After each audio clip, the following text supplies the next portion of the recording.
Assalamualaikum warahmatullahi wabarakatuh. Bihamdillahi wassalatu wassalamu ala rasulillah wa ala alihi wa sahbihi wa mawalah wa la hawla wa la quwata illa billahi wa ba'd. Alhamdulillah bisa menyempatkan diri untuk taqarrub ilallah, mendekatkan diri kepada Allah Subhanahu wa ta'ala dengan talabul ilmi. Salawat dan juga salam kita hadiahkan kepada Rasul kita Nabi besar Muhammad sallallahu alaihi wa alihi wasallam. Kita lanjutkan kajian kita, masih membahas hadis-hadis yang termuat dalam kitab Arba'in Nawawi, dan kita sudah masuk pada hadis dari Abi Hurairah radhiyallahu anhu, bahwa Nabi sallallahu alaihi wasallam bersabda, "Man kana yu'minu billahi wal yawmil akhir falyakul khairan aw liyasmut. Wa man kana yu'minu billahi wal yawmil akhir falyukrim jarahu. Wa man kana yu'minu billahi wal yawmil akhir falyukrim dhaifahu." Rawahu Bukhari wa Muslim. Dari Abi Hurairah radhiyallahu anhu, beliau berkata, Nabi sallallahu alaihi wasallam bersabda,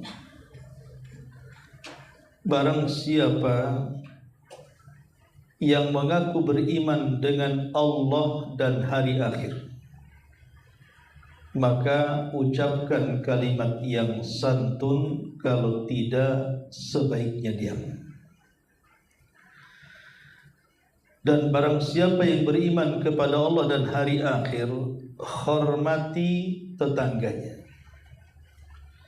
Dan barang siapa yang beriman dengan Allah dan hari akhir, hormati tetamunya.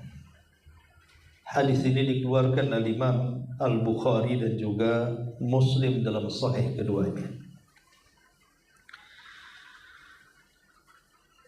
Ma'asyiral muslimin wal muslimat, ibu bapak yang dimuliakan Allah Subhanahu wa ta'ala, hadis ini dikatakan oleh para ulama sebagai nisful Islam, separuh daripada Islam.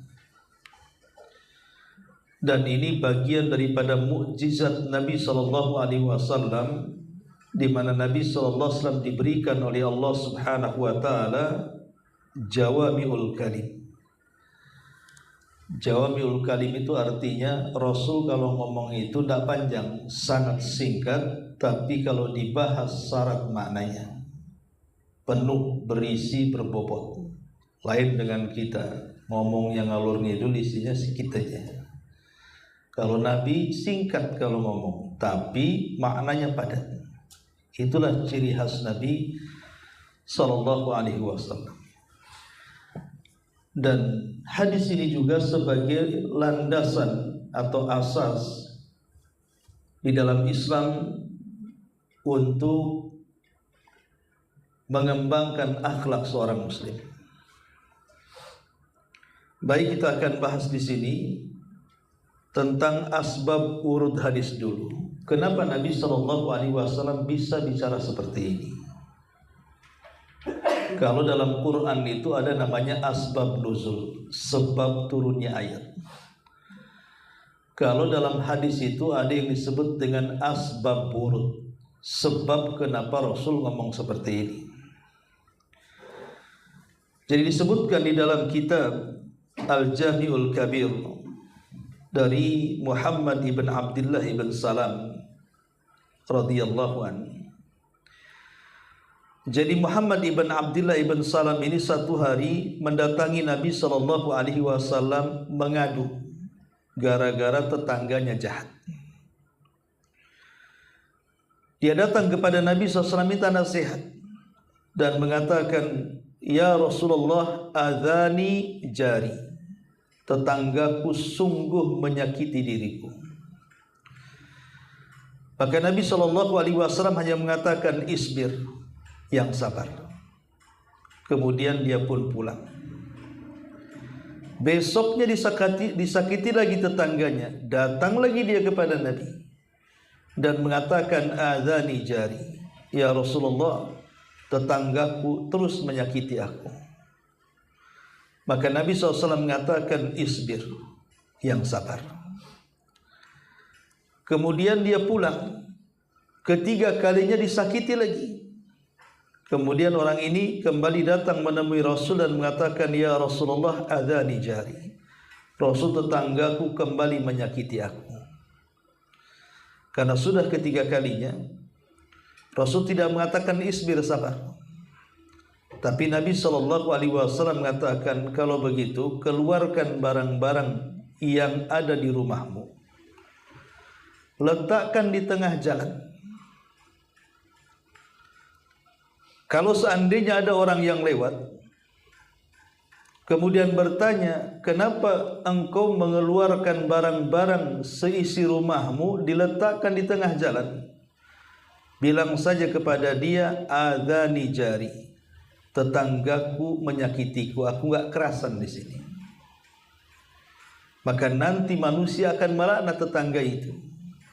Kemudian Nabi SAW mengatakan, "Man kana yu'minu billahi wal yaumil akhir falyakul khairan aw liyasmut. Wa man kana yu'minu billahi wal yaumil akhir falyukrim jarah. Wa man kana yu'minu billahi wal yaumil akhir falyukrim dhaifah." Siapa yang merasa beriman dengan Allah dan hari akhir, maka berkatalah dengan kata-kata yang baik, kalau tidak bisa sebaiknya diam. Barang siapa yang beriman kepada Allah dan hari akhir, hormati tetangganya. Dan barang siapa yang beriman dengan Allah dan hari akhir, hormati juga tamu-tamunya. Inilah kenapa Rasul bicara seperti ini. Karena ada kasus, ada seorang sahabat disakiti tetangganya. Maka Rasul mengatakan, kalau merasa beriman dengan Allah dan hari akhir, hormati tetangganya. Jangan disakiti, gitu maksudnya. Baik, masyarul muslimin wal muslimat rahimani wa rahimakumullah. Di dalam hadis ini ada 3 poin penting dalam adab. Pertama, di sini Nabi SAW mengatakan, "Falyakul khairan aw liyasmut." Dalam adab bicara, kalau kita tidak bisa menata kata, diksi ataupun kalimat dengan mengambil mufradat kosakata terbaik, sebaiknya diam saja. Karena Rasul mengatakan, "As-sumtu najah." Yang namanya diam itu kalau tidak bisa bicara baik, itu lebih selamat. Karena begini logikanya. Terkadang di antara kita ini, kalau kita tidak bisa menjaga lisan, akhirnya mengeluarkan kata-kata kasar, kata-kata kotor, kata-kata binatang dan yang semacamnya. Kita saja yang bicara kadang-kadang menyesal. Kenapa tadi saya ngomong begitu? Sering kan? Kalau kita ini terlontar kalimat, yang kalimat itu menyinggung orang karena kekasarannya atau karena kata-katanya kurang baik, terkadang yang bicaranya saja nyesal. Kenapa lah saya tadi ngomong begitu? Itu yang bicaranya saja kadang-kadang nyesal. Kalau bisa ditarik tuh kata-kata itu. Tapi kan kadang sudah terlontar. Kalau yang bicaranya saja terkadang nyesel, apalagi yang dengar, dendam dia. Terkadang masuk ke dalam hati. Sakitnya tuh di sini. Sakitnya juga kena dada kan. Kadang-kadang tidak bisa dimaafkan. Kalau sudah tidak bisa dimaafkan, ini sulit untuk minta maaf akhirnya. Belum lagi kemudian dosa-dosa yang keluar dari kalimat itu. Jadi orang yang bicaranya merasa menyesal kenapa dia bisa bicara seperti itu, orang yang mendengar sakit hati kemudian dendam dapat dosa lagi. Sebagaimana Nabi SAW mengatakan, wa innal abda la yatakallamu bil kalimati la yulki laha balan yahwi sahibuha fi nari jahannam. Terkadang ada seorang hamba mengucapkan satu kalimat yang dalam satu kalimat ini ada kemurkaan Allah di dalamnya, maka dia mengucapkannya tanpa sadar, itu sudah cukup mengeluarkan ia dari memasukkan ia ke dalam jahannam. Padahal pertama dia mengucapkan tanpa sadar, yang kedua hanya satu kalimat. Masalahnya satu kalimat ini mengandung murka Allah, itu sudah memasukkan orang ke dalam jahannam. Macam mana pula kemudian dia ucapkan dengan sadar? Bukan hanya satu kalimat, mungkin ribuan kalimat dia keluarkan. Maka tentu jahannam lebih pas lagi untuk tempat duduk dia. Makanya di zaman Nabi SAW ada seorang sahabat bertanya kepada Nabi SAW tentang seorang wanita yang kalau malam itu rajin sholat malamnya, hampir tidak pernah tinggal tahajudnya.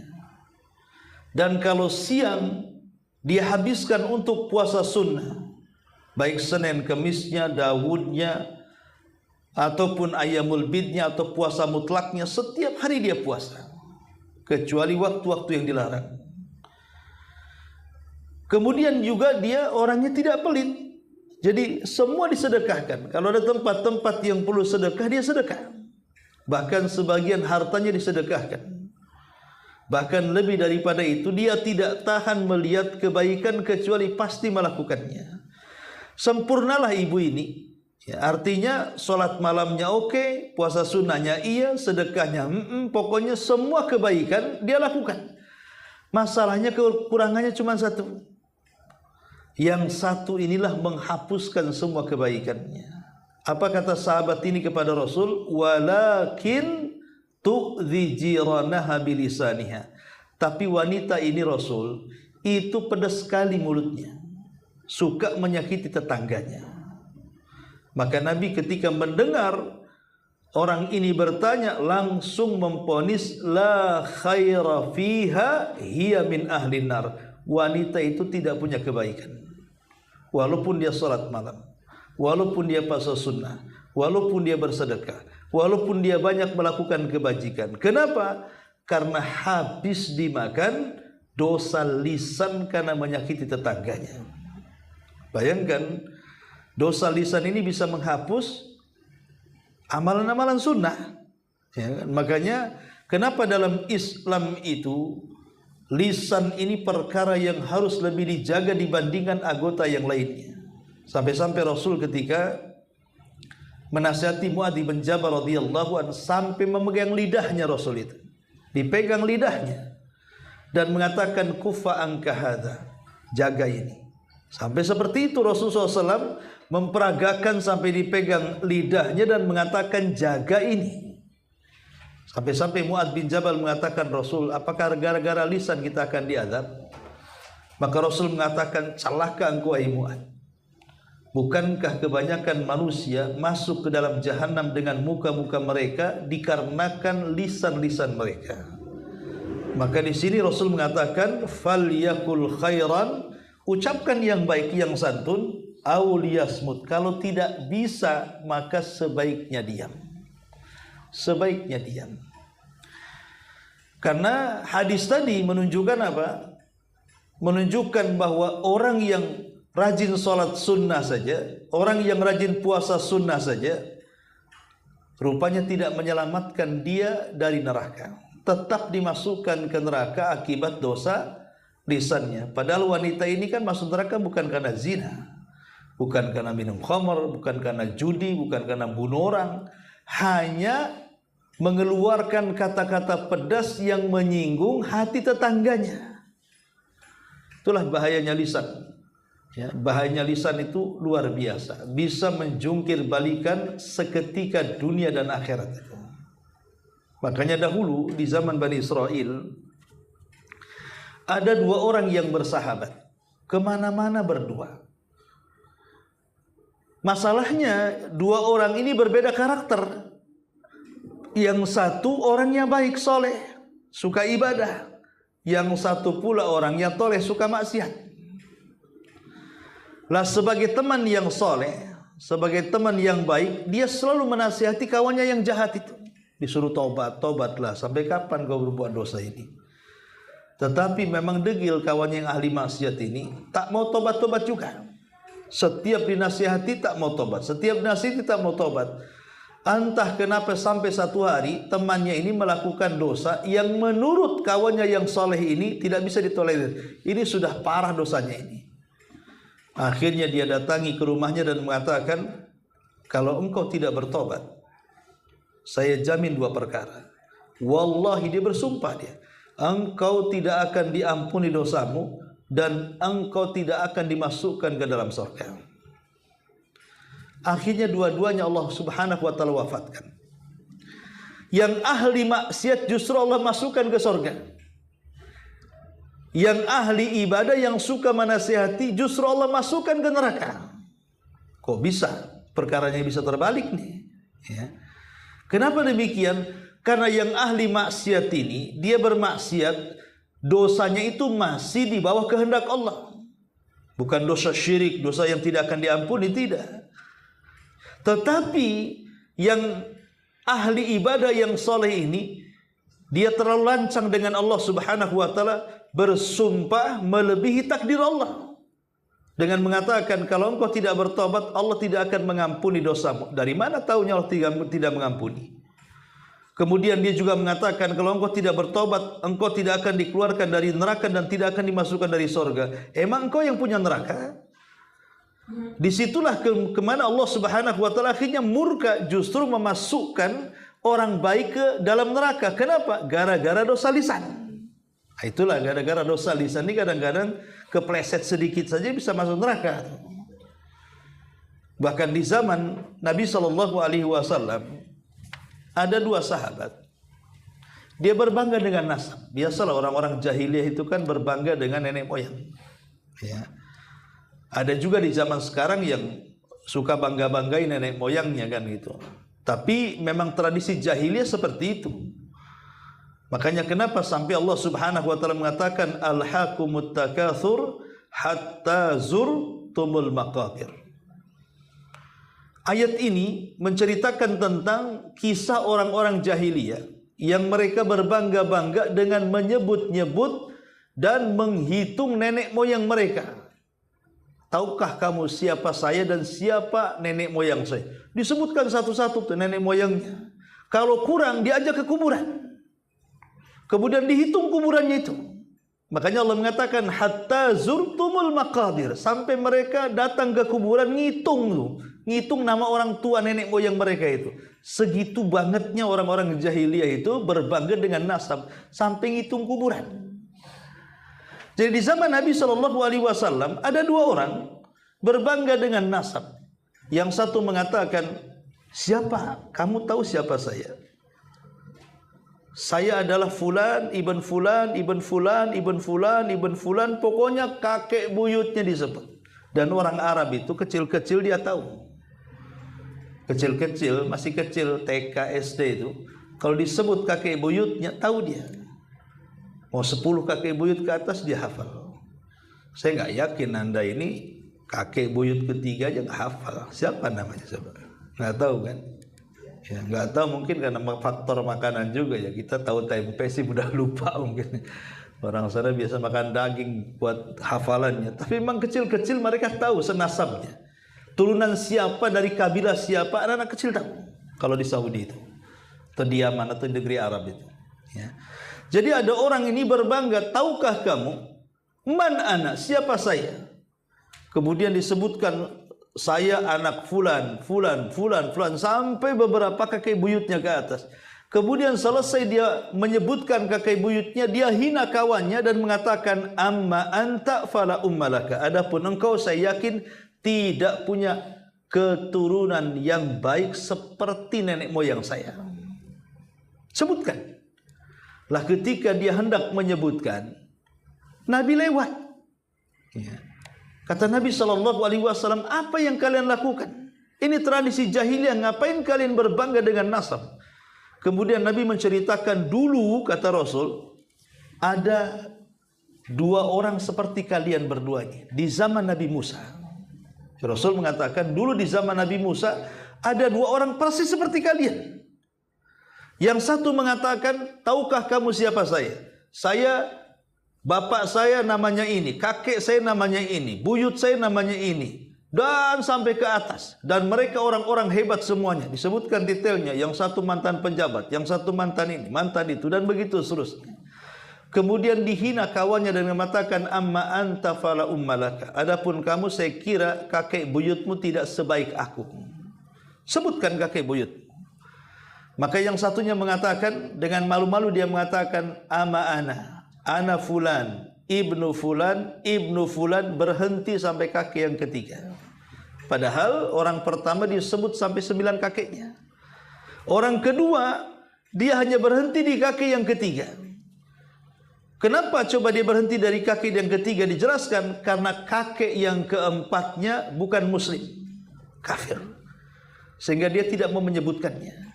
Akhirnya dia ulang lagi, saya anak fulan bin Islam. Jadi kakek keempatnya nggak mau disebut, malah kemudian dibinkan ke dalam Islam. Kemudian Allah takdirkan dua-duanya meninggal. Yang berbangga dengan nasab kakek buyut tanpa mempedulikan mukmin kafir dimasukkan oleh Allah ke dalam neraka. Tetapi yang satunya, karena dia tidak mau menyebutkan kakeknya kecuali yang muslim, maka Allah masukkan ke dalam surga. Lihat bagaimana orang ini, yang satu masuk neraka, yang satu masuk surga. Yang masuk neraka itu bukan karena dosa membunuh orang, bukan karena dia berzina, bukan karena dia minum khamar, berjudi, karena menyebut nasab saja bisa masuk neraka. Itulah bahayanya lisan di sini. Makanya Nabi SAW dengan tegas di sini mengatakan, man kana yu'minu billahi wal yaumil akhir falyakul khairan aw liyasmut. Barang siapa yang beriman kepada Allah dan hari akhir, maka katakan kalimat yang santun, kalau tidak bisa maka diam. Ini yang pertama. Kemudian yang kedua, Nabi SAW menasihati soal bertetangga. Rasul mengatakan, man kana yu'minu billahi wal yaumil akhir falyukrim jarahu. Siapa yang merasa beriman dengan Allah dan hari akhir, hormati tetangga. Tetangga ini kan ada beberapa macam. Ada tetangga itu, dia tetangga kita plus kerabat kita. Mungkin antara rumah kita dengan rumah adik kita satu kopel gitu ya, atau dengan keponakan kita satu kopel, atau dengan paman kita dengan bibi kita satu kopel, ya berdempetan. Kalau tetangga ini dia seorang muslim dan masih kerabat kita, maka tetangga yang seperti ini punya berapa hak? Punya 3 hak yang harus kita tunaikan. Pertama, hak dia seorang muslim. Yang kedua, hak dia sebagai kerabat. Yang ketiga, hak sebagai tetangga. Jadi harus 3 hak ditunaikan tuh. Kalau tetangga kita muslim dan dia kerabat kita, ya. Kemudian yang kedua, kalau tetangga itu dia muslim tapi bukan kerabat kita, nggak ada hubungan kita dengan tetangga itu, maka kalau dia bukan kerabat tapi dia seorang muslim, maka dia punya hak yang harus kita tunaikan. Pertama, hak bertetangga. Yang kedua, hak seorang muslim. Ini yang kedua. Yang ketiga, tetangga kita ini dia bukan kerabat kita, dia bukan muslim, dia non muslim. Dia mungkin orang Nasrani atau Yahudi, Hindu, Buddha atau yang semacamnya lah. Tapi dia rumahnya kopel dengan kita, maka tetap dia punya hak. Hak apa? Hak bertetangga. Karena hak seorang muslim dia bukan muslim, hak kerabat dia bukan kerabat, tapi dia masih punya hak yang namanya hakul jiran namanya. Hak bertetangga dia masih punya. Contohnya hak bertetangga apa? Seperti yang Allah Subhanahu wa taala sebutkan dalam surah Al-Maun, ara'aital ladzi yukadzibu biddin, sampai kepada akhir daripada ayat wa yamnaunal maun. Tidak boleh mencegah kalau tetangga walaupun dia kafir meminjam peralatan dan perabotan di rumah kita. Umpamanya tetangga non muslim, dia mau pinjam piring, mau pinjam garpu, mau pinjam garam, kompor, kuali, apalah namanya, pokoknya kerabat, atau pinjam motor dan begitu seterusnya, maka kita tidak boleh melarangnya. Itu hak dia, hak bertetangga walaupun dia non muslim. Ya. Kalau memang khawatir, nanti gimana Ustaz? Kalau kita kasih panci kuali nanti masak babi pula dia. Ya kalau begitu sediakan khusus untuk tetangga kita. Kita beli kuali 2, yang satu untuk kita, yang satu khusus kalau tetangga pinjam. Begitu caranya kalau kita memang masih merasa syubhat. Ya, karena dikenal dia suka makan babi umpamanya kan, atau makan anjing atau yang semacamnya. Tapi yang jelas bahwa di sini kita tahu bahwa tetangga yang paling dekat adalah tetangga yang ada hubungan kerabat dan dia seorang muslim. Harus lebih dihormati lagi. Kemudian yang kedua, tetangga yang harus dihormati yang kedua adalah dia seorang muslim walaupun bukan kerabat. Baru yang terakhir, dia kafir tapi dia tetangga. Maka tetap kita harus memuliakan selama kafirnya bukan kafir harbi, bukan kafir yang memerangi Islam. Kalau kafir yang memerangi Islam tidak perlu dihormati. Pinjam pun nggak usah dikasih. Kalau dia memang menyerang kaum muslimin. Inilah pentingnya, makanya kenapa saking pentingnya tetangga ini, sampai-sampai setiap hari Jibril itu ngasih tahu Nabi supaya menghormati tetangga, sampai-sampai Rasul mengira bahwa tetangga itu akan jadi ahli waris. Saking seringnya Jibril datang ngasih tahu hormati tetanggamu, hormati tetanggamu. Karena masalahnya terkadang tetangga ini lebih tahu kondisi kita. Mungkin kita punya keluarga di kampung, tapi ternyata ketika kita sakit parah atau mungkin salah satu anggota keluarga kita ada yang meninggal, mereka dulu yang nolong kita, yang mengantar ke rumah sakit, yang ngumpulin orang, yang ngasih tahu orang. Terkadang mereka lebih dekat dibandingkan kerabat kita yang jauh di sana. Makanya kenapa kemudian hormati tetangganya. Kalau bukan tetangga siapa lagi yang bisa menolong kita? Makanya di sini Nabi SAW mengatakan fal yukrim jarahu. Kata Nabi SAW, la yadkhulul jannah man la ya'man jarahu bawa'iqah. Tidak akan masuk surga orang yang tidak aman tetangganya gara-gara gangguan kita. Nyetel musik kenceng-kenceng, terganggu dia. Naruh motor depan rumah dia, padahal rumah dia bisa parkir. Naruh sampah sembarangan. Ya, betul sampahnya depan rumah dia, baunya sampai ke tetangga. Masak ikan asin sampai asapnya masuk ke tetangga. Tetangganya makan asapnya. Kadang-kadang atau mungkin nanam pohon, dahannya sampai ke tetangga. Tetangga yang nyapu, daunnya kita pula yang makan buahnya. Kadang-kadang seperti itu. Lah yang kecil-kecil ini sebenarnya tidak terasa bahwa itu menyakiti tetangga. Dan menyakiti tetangga itu ancamannya neraka. Bukan macam-macam, bukan main-main. Ancamannya neraka. Karena Rasul mengatakan la yadkhulul jannah, tidak akan masuk surga, artinya masuk neraka. Kalau tetangganya tidak merasa aman dengan keberadaan kita di situ. Justru sebenarnya satu kesempatan ketika kita punya tetangga itu, itulah di situ pintu surganya. Maka tetangga yang baik adalah tetangga yang senantiasa memberikan hadiah kepada tetangganya yang lainnya. Bertanya soal kesehatannya, bertanya soal kondisinya, dan begitu seterusnya. Jadi hakul jiran betul-betul termasuk yang paling penting hak bertetangga itu adalah satrul aurah. Jangan sampai kita menyebarkan aibnya. Karena biasa kalau sudah rumah couple, pasti sedikit banyak kita tahu isi daripada rumah itu. Entah tetangga ini bertengkar suaminya, entah masalah selingkuh, entah masalah apa. Terkadang kita ini tahu. Yang namanya rumah couple, apalagi kayak di Batam ini kan, pakai batako bolong lagi kan. Udah kayak studio, bukan studio masih kedap suara. Ini enggak. Walaupun nggak dibolongi pun tetap masuk ventilasi, masuk tuh suaranya ke rumah kita. Nah, Lah kewajiban kita, kalaupun kita tahu tetangga itu apa yang terjadi, maka menutup aib mereka itu, itulah hakul jiran yang paling besar. Jangan sampai.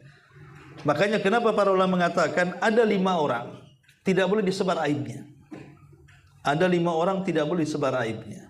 Pertama, tidak boleh menyebar aib diri sendiri.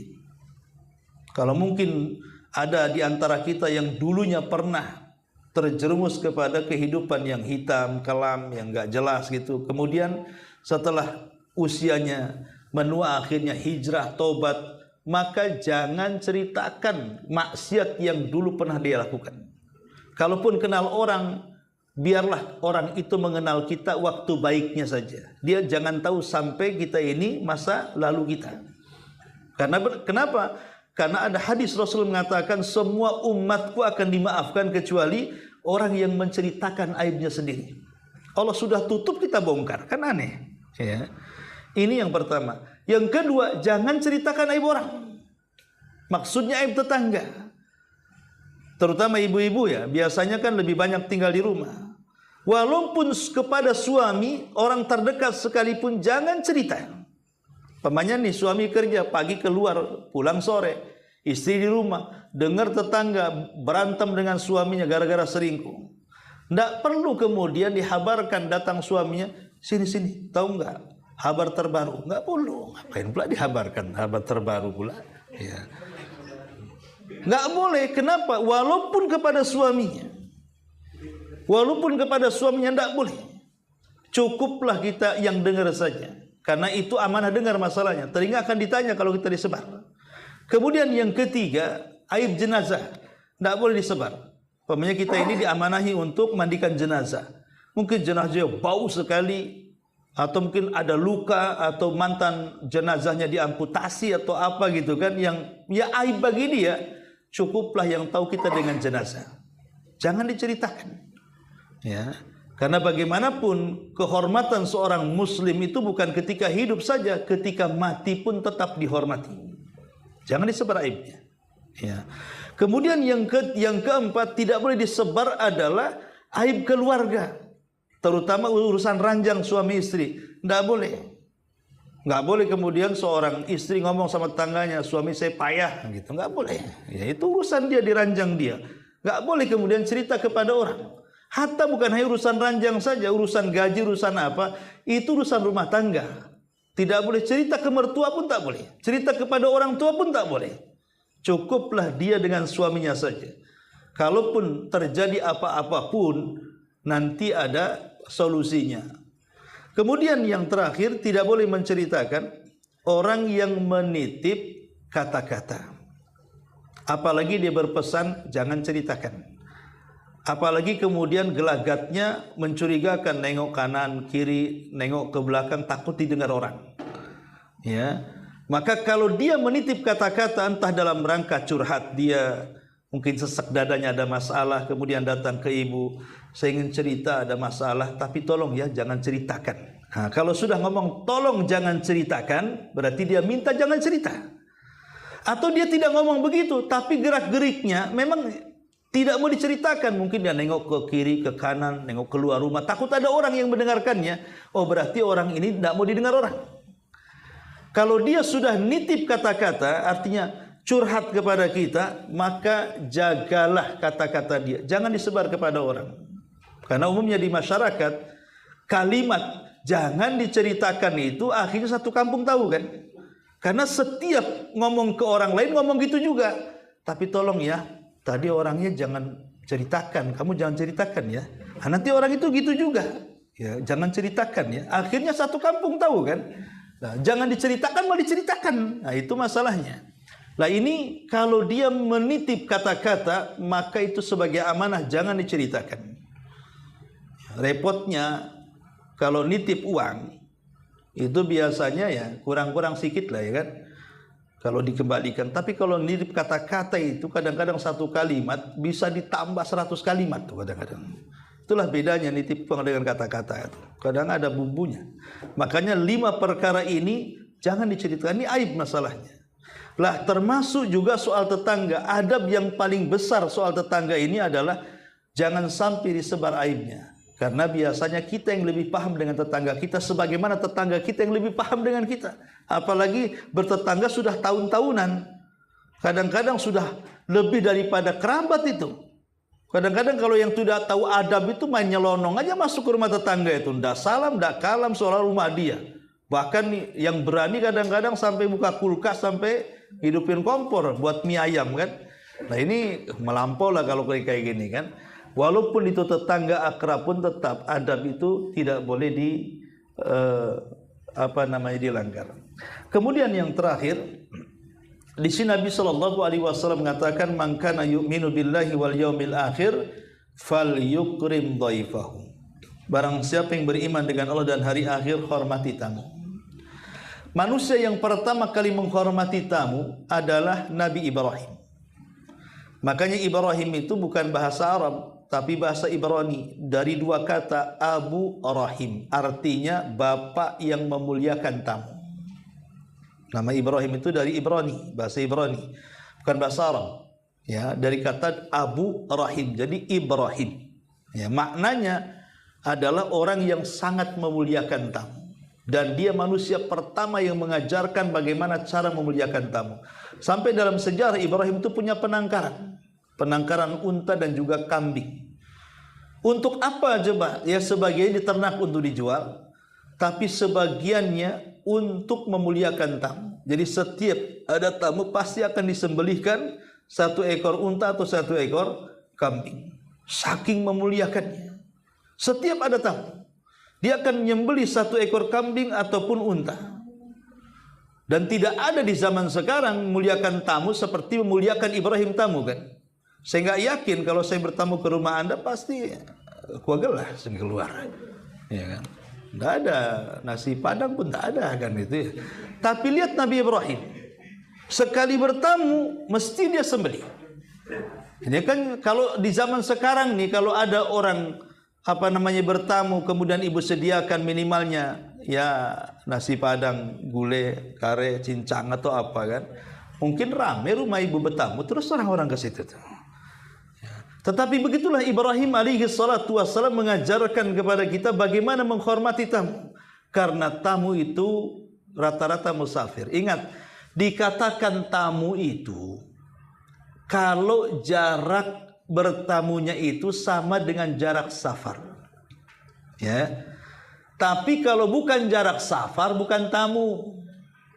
Maksudnya tetap tamu secara bahasa, tetapi tidak punya hak yang harus ditunaikan selama 3 hari. Kan tamu itu kan punya hak selama 3 hari.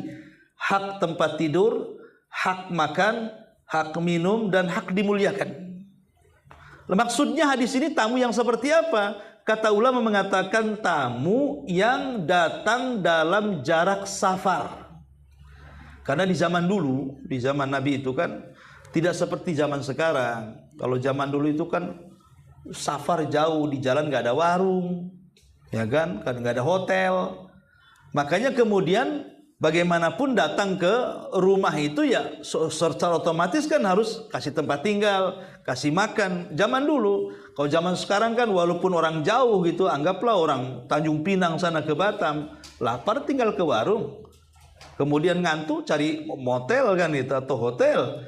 Ya. Tetapi walaupun demikian, Islam bukan berarti membatalkan hak tamu. Tetap kalau dia memang orang jauh dan dia memang datangnya masafah safar, tetap mendapatkan hak tamu. Tapi kalau orang Batam saja, itu kan bukan safar namanya, itu bukan tamu. Kalau orang Batam, orang Batu Aji datang ke sini, ya ini sekitar Batu Aji sini, atau orang Barelang atau Batu Besar atau orang Bengkong datang ke sini, yaitu tamu secara bahasa, tetapi bukan tamu yang memiliki 3 hak tadi. 3 hari yang memiliki 3 hak, artinya hak makan, hak minum, hak tempat tinggal, gitu maksudnya. Ya kita menghormati, ya wajar lah dikasih minum, dikasih cemilan lebaran yang sisa atau apa ya kan, wajar ya. Tapi kalau sudah tamunya tamu jauh, apalagi mereka keluarga kita, maka 3 hari kita wajib memuliakannya. Kata Nabi SAW, "Man kana yu'minu billahi wal yaumil akhir falyukrim dhaifahu. Barang siapa yang beriman kepada Allah dan hari akhir, muliakan tamunya. Karena Nabi Shallallahu Alaihi Wasallam, dan ingat kita sebagai tamu tentu harus memiliki akhlak wafa. Wafa itu begini maksudnya. Kalau ibu berbuat baik kepada saya satu kali, saya akan balas berkali-kali. Itu namanya wafa. Ya, dan itu akhlak Nabi. Jadi kalau kita sebagai tamu, tiba-tiba tuan rumahnya sangat memuliakan kita, maka kita harus balas berlipat ganda dari kebaikan dia kepada kita. Itu namanya akhlak wafa. Itu yang diajarkan Nabi Shallallahu Alaihi Wasallam. Jadi satu hari Nabi SAW pulang dari safar, dari peperangan, kehabisan bekal. Akhirnya kemudian mampir di salah satu rumah milik orang tua dari seorang nenek Yahudi. Maka Nabi SAW dijamu dengan begitu baiknya sama nenek Yahudi di perbatasan Madinah itu. Dikasih makan, dikasih minum, kasih tempat istirahat. Sampai betul-betul lelahnya hilang, capeknya hilang. Dan Rasul bisa melakukan perjalanan lagi ke kota Madinah. Lah sebelum pulang Nabi SAW mengatakan, Nek, saya tidak membawa apa-apa. Tapi saya janji kalau saya pulang ke kota Madinah, saya akan antar keinginan ibu yang ibu maukan kepada saya. Sebutkan kira-kira ibu mau apa. Nabi Shallallahu Alaihi Wasallam justru mengatakan, kira-kira apa yang harus saya balas karena kebaikanmu? Kata nenek ini, saya ingin seekor anjing supaya bisa menjaga kambing-kambingku. Saya ingin mendapatkan seekor budak supaya jadi pembantuku. Saya ingin dapat unta supaya ada kendaraan. Saya ini begini. Kata Rasulullah, astagfirullah, katanya. Ngasih makan, ngasih minum, tapi minta dibalas keterlaluan. Kata Nabi SAW, nenek tidak ingat kisah nenek di zaman Bani Israel. Kenapa Rasul mengingatkan seorang nenek di zaman? Karena ini seorang Yahudi masalahnya. Diingatkan ke nenek moyangnya. Nek, ingat gak kisah nenek di zaman Bani Israel? Maksudnya nenek moyang kamu gitu. Kata nenek gak tahu. Bagaimana ceritanya?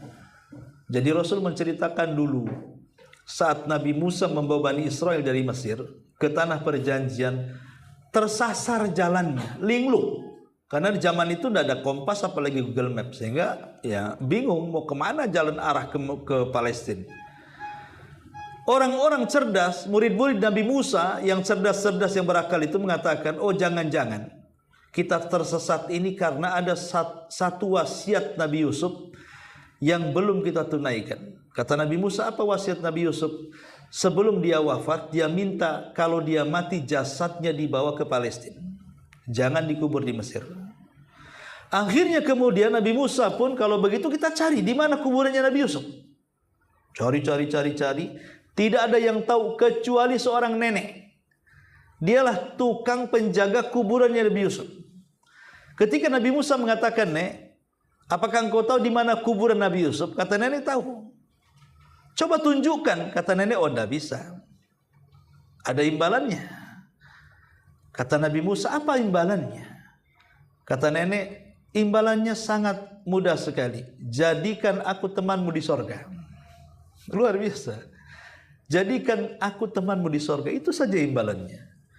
Nabi Musa diam. Ya gimana, sorga bukan milik dia. Dan tidak mungkin juga Nabi Musa mengatakan iya, itu kan takdir Allah kan begitu ya. Sampai ketika diamnya itulah Allah mengabulkan keinginan nenek itu. Kemudian Allah mengutus Jibril, katakan kepada Musa, iyahkan saja permintaannya. Maka Musa mengiyahkan. Akhirnya kemudian menggali kuburan Nabi Yusuf, kemudian dibawa ke Palestina. Akhirnya tidak tersesat lagi.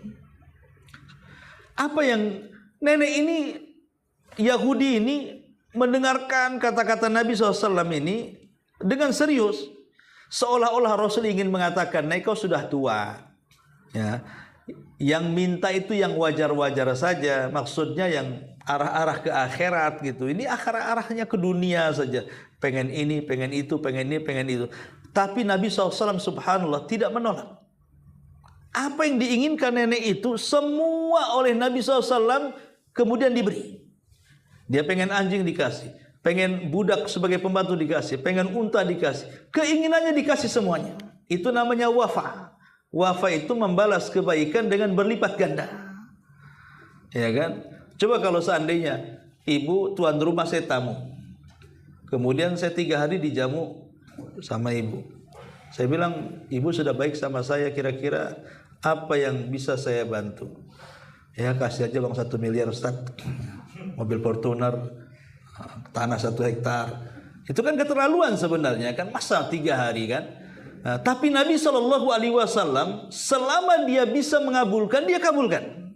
Itulah akhlak wafaknya Nabi SAW. Makanya sebagai tamu ya harus tahu akhlak, tahu diri gitu ya. Sebagai orang yang ditamui tentu harus lebih menghormati, karena Islam mengatakan man kana yu'minu billahi wal yawmil akhir falyukrim dhaifahu.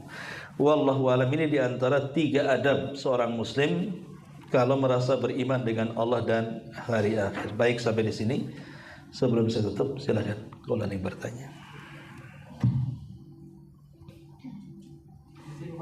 Iya, silakan. Mau tanya, tadi kan bilang kan kalau bahwasanya orang-orang kafir zaman dulu itu kan membangga-banggakan keturunan. Iya. Macam mana Habib-Habib yang keturunan Nabi membanggakan keturunannya, dia adalah keturunan Nabi Muhammad SAW. Kemudian menjual agama untuk mendapatkan keuntungan sendiri. Apakah itu lebih laknatullah daripada orang yang kafir? Iya, alhamdulillah. Sama juga. Apakah Membangga-banggakan dengan tergolong kafir atau enggak? enggak, sebentar. Ya. Sebentar, sabar. Ya.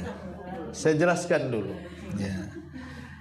Ada hadis yang mengatakan tentang di antara orang-orang yang dilaknat Allah, la'anallah, ya, man nasaba ila ghairi abi, siapa yang menasabkan kepada yang bukan turunannya. Allah melaknat orang-orang yang mengaku-ngaku memiliki nasab padahal bukan nasabnya. Allah laknat. Dan kalimat laknat ini dalam Islam tidak mengeluarkan dari Islam, tetapi itu menunjukkan bahwa perkara itu dosa besar. Jadi orang yang mengaku-ngaku keturunan Nabi padahal nasabnya tidak jelas, ya, maka itu jatuh kepada laknat, dan laknat itu ancaman. Dosa yang ada ancamannya itu dosa besar. Tidak bisa dihapus kecuali dengan taubatan nasuha.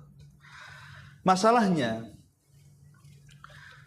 kalau ada orang yang ngaku keturunan Nabi, dia sebutkan nasabnya. Kita seorang muslim ketika mendengarnya sebenarnya harus membenarkan.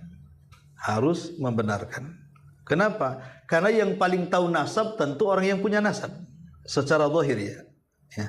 Tapi kalau dia berdusta, sebenarnya dia tidak keturunan Nabi, dia ngaku-ngaku atau beli nasab saja, maka ingat, Anda manusia terlaknat. Tapi kita yang mendengarnya, kalau dia ngaku, pertama kali kita wajib membenarkan. Kita harus mendengarkan, karena bagaimanapun yang tahu nasab ya orang yang punya nasab kan. Kita harus membenarkan dulu, jangan langsung mendustakan. Ya, nanti kalau sudah terbukti bahwa dia bukan keturunan nasabnya, nah baru kita ingkari. Karena bagaimanapun hubungan seorang muslim dengan muslim yang lain itu pertama kali yang harus ditanamkanlah husnudzan, berbaik sangka dulu. Okelah, saya berbaik sangka, tapi cobalah buktikan apa betul kamu keturunan Nabi. Kan nasabnya sudah jelas turun Nabi itu. Kalau di Saudi, di Yaman itu jelas kabilah-kabilah yang turunan Nabi itu. Ya, karena di negeri kita ini kan ada beberapa oknum kadang-kadang menjual nasab supaya disambung-sambungkan nasabnya kepada Nabi SAW, asal nampak mancung, ya, nampak muka-muka Arab kan gitu ya. Padahal bahasa Arabnya pun tak bunyi kadang-kadang. Mengaku turunan Habib dan begitu seterusnya. Ya, saya kira cerminan orang yang mengaku keturunan Nabi SAW itu sebenarnya lihat dari akhlaknya saja sih. Kalau memang akhlaknya seperti akhlak Nabi, betul-betul kata-katanya santun, kata-katanya lembut, tidak mudah berselisih dengan orang, dan dia pun berdakwah seperti dakwah Nabi, ya mungkin kita ya adalah beberapa persen kita mungkin berhusnudzon kepada dia. Tapi sekarang akhlaknya Ngaku keturunan Nabi, akhlak Abu Jahal umpamanya. Repot kan begitu ya. Ngaku keturunan Nabi, akhlaknya Abu Lahab. Ya gimana kita mau percaya kan gitu. Seperti ada orang ngaku Habib, telanjang ke sana kemari. Ya, sholat pun tidak, lu gimana? Rasul aja sholat, nggak pernah buka aurat, ini sudah nggak sholat, telanjang di mana-mana. Ngaku Habib pula. Ya, saya kira kekerabatan dengan Nabi sendiri, seandainya pun dia turunan Nabi, anggaplah kita katakan dia turunan Nabi. Lalu apa gunanya nasab?